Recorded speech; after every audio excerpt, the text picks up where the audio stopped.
नमस्कार. शहाद्यात एक्सपायरी खाद्यपदार्थाची विक्री उघडकीस. शहाद्यात ग्राहकाच्या आरोग्याशी खेळ. शहादा शहरातील पुरुषोत्तम मार्केट परिसरात असलेल्या जैन स्वीट या दुकानात एक्सपायरी डेट संपलेले बेकरी व मिठाई पदार्थ विक्रीस ठेवण्यात आल्याची धक्कादायक बाब उघडकीस आली आहे.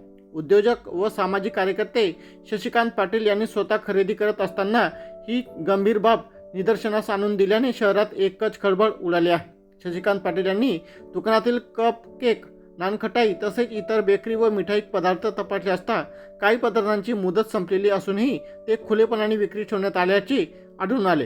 हे प्रकार नागरिकांच्या आरोग्यास थेट धोका पोहोचवणारे असून नफ्याच्या हव्यासापोटी ग्राहकाच्या जीवाशी खेळ सुरू असल्याचे चित्र दिसून येत आहे. एक्सपायरी डेट संपलेले अन्न पदार्थ सेवन केल्यास अन्न विषबाधा, पोटाचे विकार, उलट्या व जुलाब यासारखे गंभीर आजार होण्याची शक्यता असते. विशेषतः लहान मुले, वृद्ध व आजारी व्यक्तींना याचा अधिक धोका संभवतो. अशा प्रकारे कालबाह्य अन्नपदार्थाची विक्री करणे हे अन्न सुरक्षा व मानक कायद्याचे उल्लंघन आहे. या प्रकरणाची अन्न व औषध प्रशासनाने तातडीने दखल घेऊन संबंधित दुकानावर कठोर कारवाई करावी अशी मागणी नागरिकांकडून करण्यात येत आहे. यावेळी जितेंद्र पाटील यांच्यासह अन्य नागरिक उपस्थित होते. दरम्यान ग्राहकांनी ही खाद्यपदार्थ खरेदी करताना एक्सपायरी डेट तपासून अधिक जागरूक राहावे असे आवाहन यावेळी करण्यात आले आहे.